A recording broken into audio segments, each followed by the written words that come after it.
Thank you again to Skillshare for their long-time support and for sponsoring this video. The first 1,000 of you guys to click the link in the description will get a free 1-month trial to Skillshare.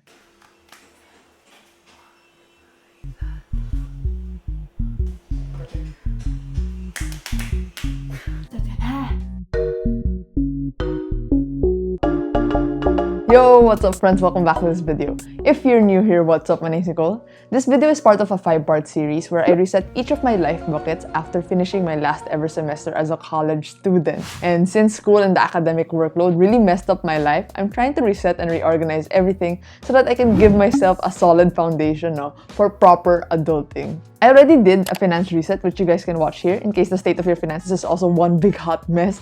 But this video is all about getting back on track with the fitness goals. But just to give you guys a better idea of what this video is going to be about, we're mostly going to be talking about these 3 main things. My goal is to share how I'm personally doing a fitness reset in case you're also in the process of fixing your life and you want to reset it with me. Just a gentle reminder, no, I'm not like a fitness expert. Take what resonates, ditch what doesn't. And if ever you have extra tips that you want to share, you can just comment it below or other people can see it. But yeah, if this sounds good, let's get started. First off, story time. When I was super young, I was actually underweight. Medyo sakitin kasi payatot. We all know naman that fitness is a journey. It's like personal finance, right? It's a very personal thing. But for most of my life, I was actually a fatty fat child.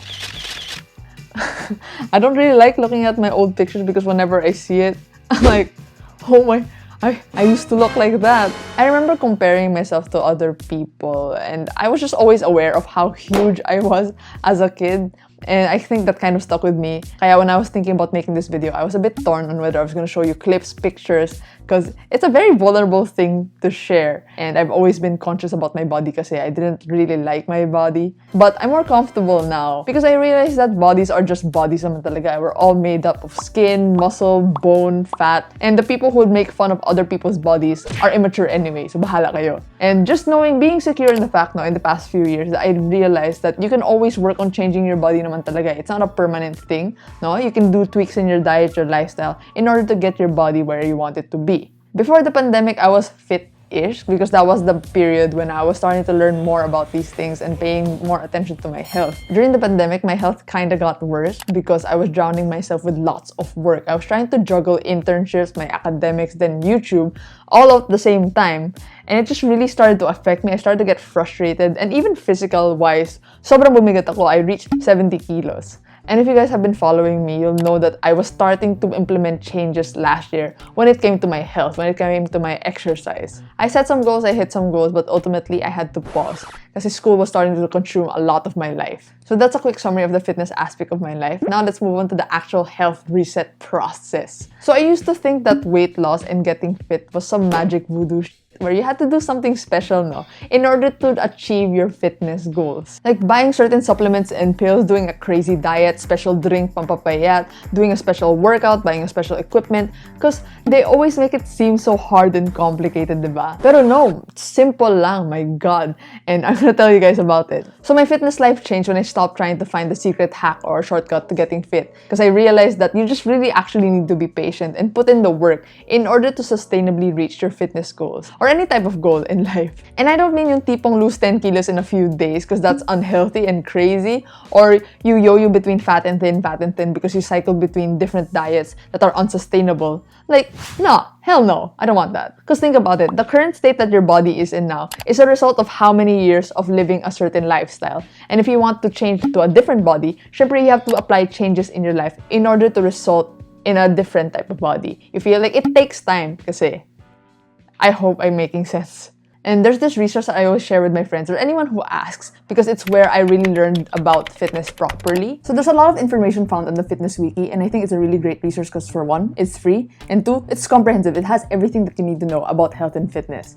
But I'm gonna try to condense the information that I found super important. When it comes to health and fitness, there are 3 important components kasi that plays a part. So 1 is exercise, alam naman natin lahat yun. 2 is nutrition, the food that we eat, the type of food that we eat, how much you eat, how little you eat. And then 3, recovery. If you're gonna be exercising, you need to give your body the time and space to rest and recover. And then the second is about weight loss and weight gain, which I think is a topic that confuses so many people because the industry makes it seem so complicated. This is a super simplified explanation. Of course, it's still best to consult a nutritionist. There's this concept called TDEE, Total Daily Energy Expenditure, and this just represents how much calories you burn in a day.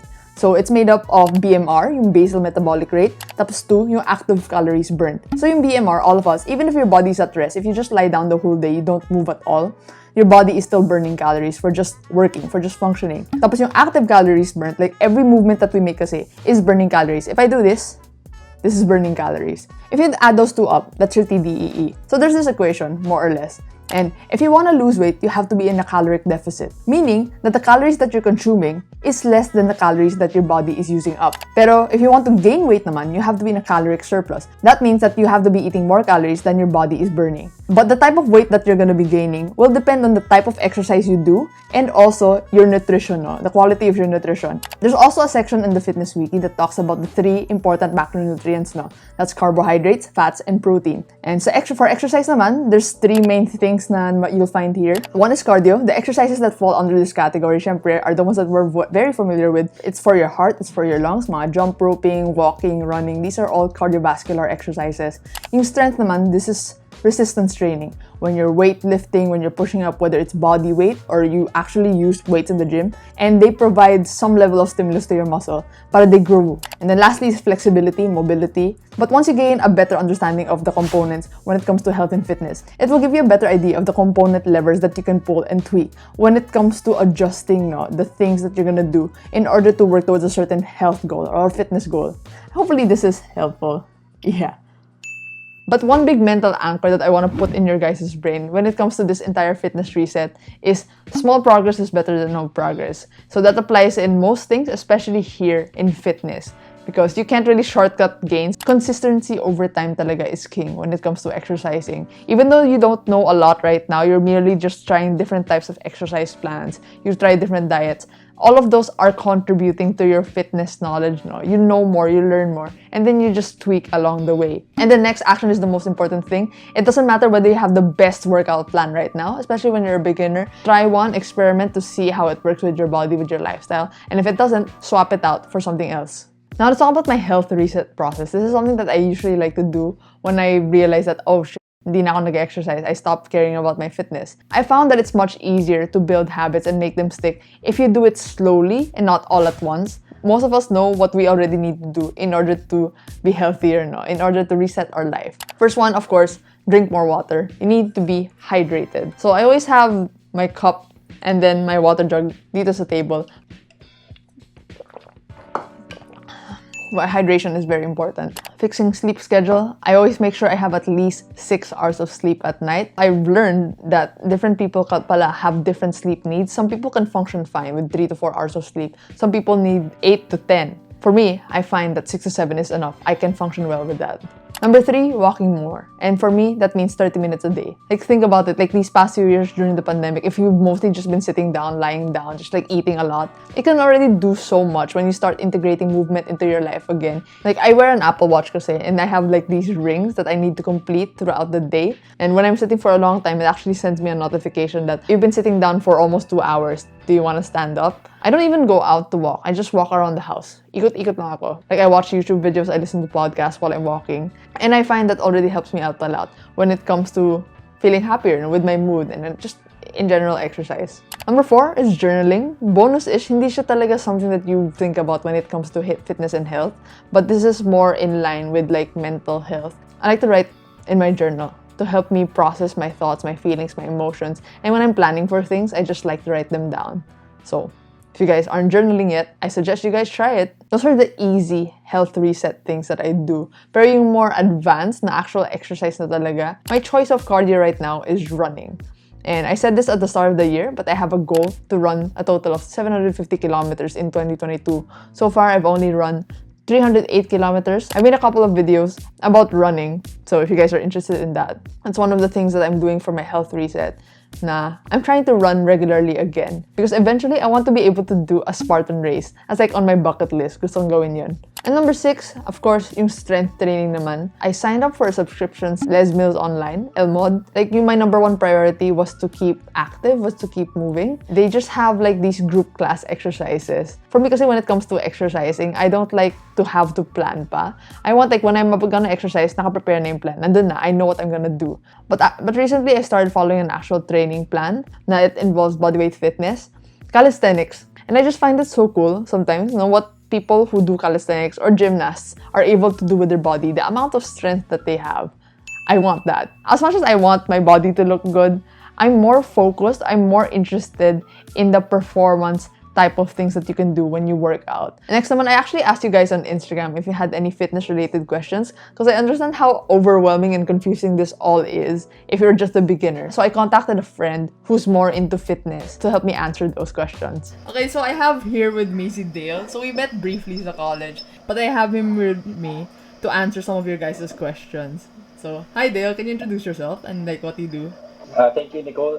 Hello, everyone. I'm Dale Termoso. I'm the head trainer of Daley Hustle. So, what we do in Daley Hustle is we offer science-based nutrition or even training programs to professional athletes, recreational athletes, rehab for common musculoskeletal injuries like mga sprains, strain, ACL, or common knee injuries, or even to general population who just want to become healthy, like lose fat, gain muscle, so stuff like that. Where do I start with fitness now? I don't know anything about personal fitness at all. I want to lose the pounds that I gained. Best or better if you're gonna consult someone na may background talaga or professional. Let's say wala kang budget with it, like wala kang understandable naman, like wala sa budget yung hiring a personal trainer. Hindi naman ako totally against this one, but you can start with YouTube workouts. So madami naman gumagawa na just to begin, just to kickstart your fitness. And if you're a total beginner talaga, it's okay lang naman for me mag YouTube workouts. I have nothing against it. Parang mas okay pa nga yun na you're doing something better than you're not actually doing something about it. Right. Yeah. Basically. Yeah, I was reading this article that there's like a difference between just exercising in general, active. Like if that's your goal, just to be more active, it doesn't matter. You just do whatever activity that you want. But if you have a specific body goal in mind or a performance goal, kailangan ng training, like structured training plan. That's when you need it now. Yeah. Kind of workout routines are good for beginners, or how do you build your own workout routine? Is it advisable for you to build your own workout routine? Parang ganun? Like ikaw na lang magpili ka na ng mga exercise? Siguro for some, yes. Like again, yung mga wala talagang budget for it, sige. So, doon tayo mag-focus sa mga wala talaga ng extra budget for hiring a personal trainer. Pero for those people na kaya naman, as much as possible, get one para mas ma-cater yung needs nyo, gano'n. Siguro start with 6 movements. First one is squatting, gano'n. Any squat variation. So, you can just Google squats. And then number 2, a push exercise. So, dyan lalabas yung mga machine na chest press, yung mga bench press, dumbbell bench press, or shoulder press, whatever, upper body. And then next is a hinge exercise. So, doon lalabas yung mga hip thrust, deadlift, kettlebell swing. So, yung mga variation na yon. And then next is a pull exercise.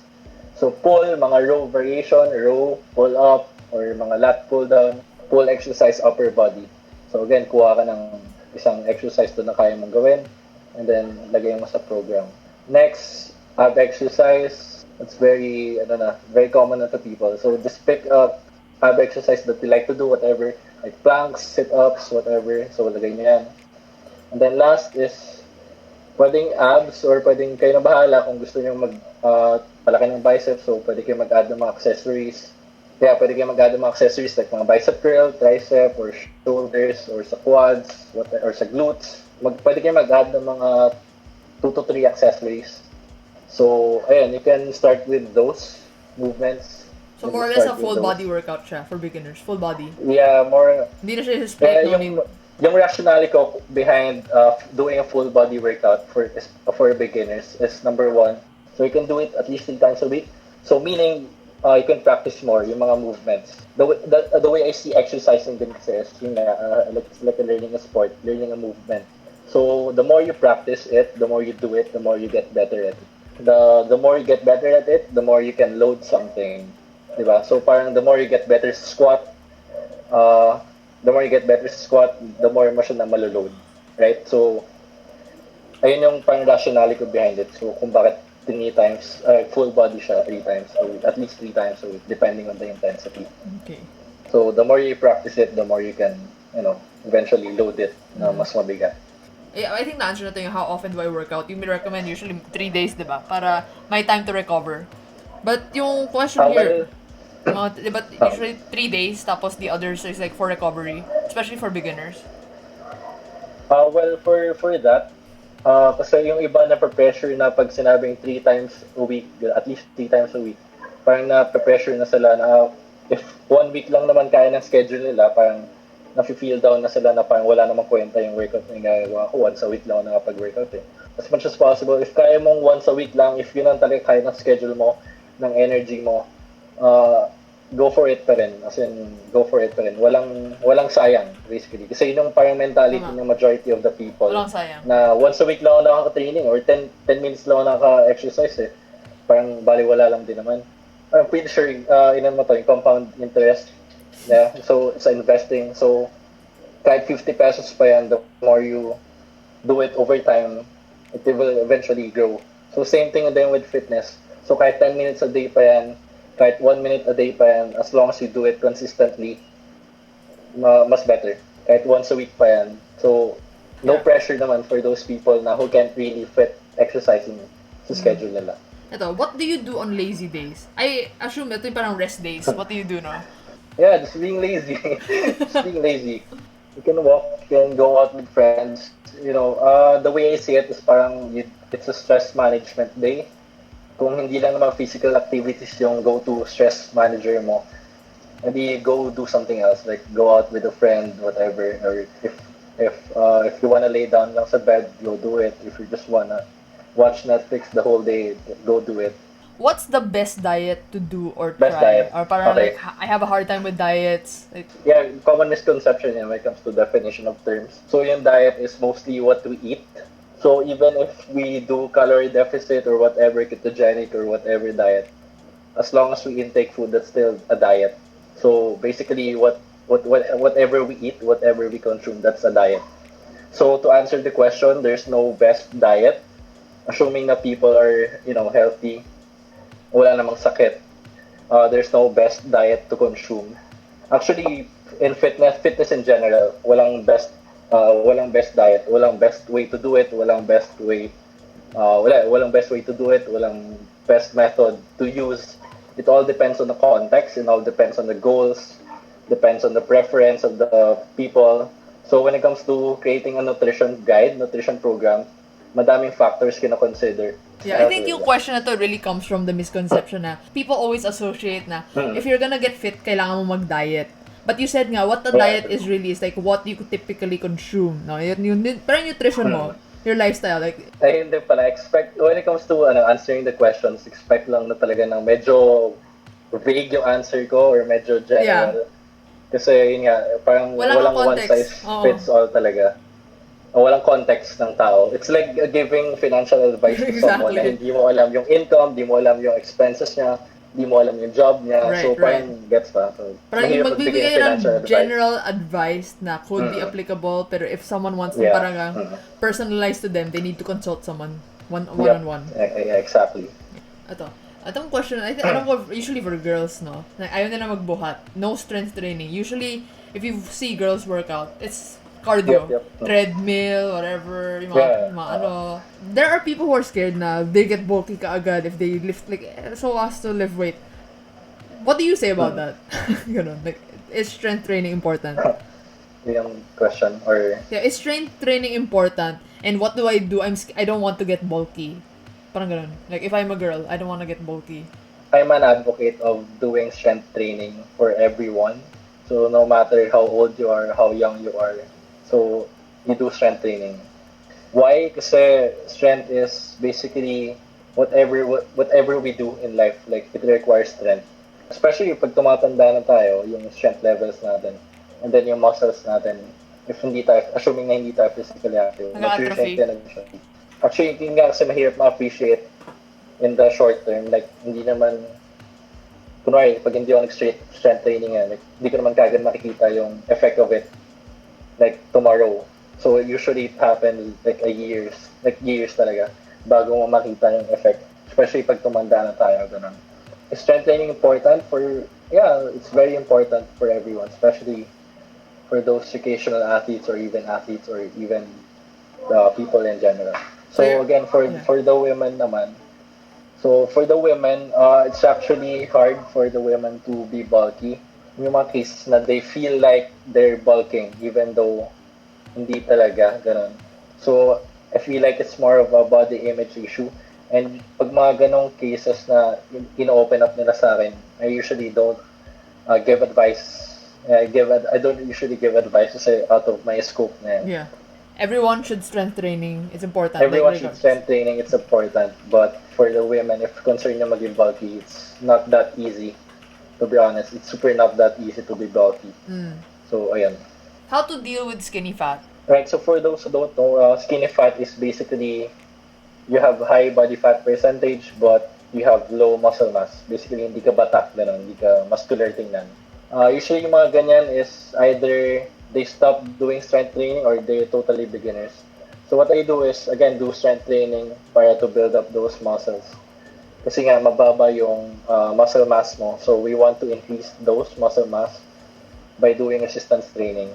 Second, sa nutrition aspect, either you do maintenance calories or either you compute for your maintenance and eat there, or you do a slight deficit or aggressive deficit. Again, it depends on the goal and kung gaano ba ka-urgent mag-lose ng fat. Yeah, protein intake also, it's important. I don't know about this question, but is it okay to take a bath after working out? I think yung concern dito is pasma. Pasma, no?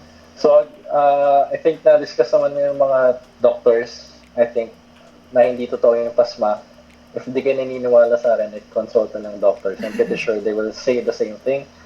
And to think na lang is we have triathlons. So, sa triathlons, they do run, bike, and swim. So, if totoo yung pasma, lahat ng triathlon sa mundo, they're ill. they're dead, you know. Someone were to know just one thing about fitness, 1 to 2 things na pinaka-important, ito lang, kahit they forget everything else na you said, what are those 2 things? 1 to 2 things.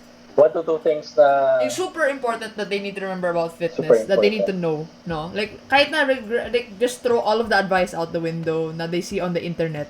Basta alam nyo lang to, you're good na when it comes to working on your fitness. Number 1 talaga, do not exercise for fat loss. Yeah, do not exercise for fat loss. Mainly because when we exercise, hindi ganon kalaki yung calories na nababurn natin. We exercise for the fact na it can do a lot of things sa health natin, like strength, heart natin, like mental health, or sa bones, sa tendons, ligament health natin. So it can do a lot of stuff, a lot of benefits. Yeah, so number 1, do not exercise for fat loss. Exercise for your health. Number 2, you can lose fat without exercising. So it all boils down to nutrient intake. So as I explained kanina, calories in versus calories out. It sounds so simple, pero we have to consider all the variables na kailangan natin consider. So yeah, basically that's the 2 things that you want to remember always. I think yung first talaga yung point na yun, because people are like, oh yeah, they always think na exercise, nagpapapayat ka, nagda-diet ka. It's not, it's never just because you're trying to be healthy. It's more than just that, more than just that. We talked about so many things na, but I hope you guys learned something new. Thank you guys so much for watching. I'll see you in the next video.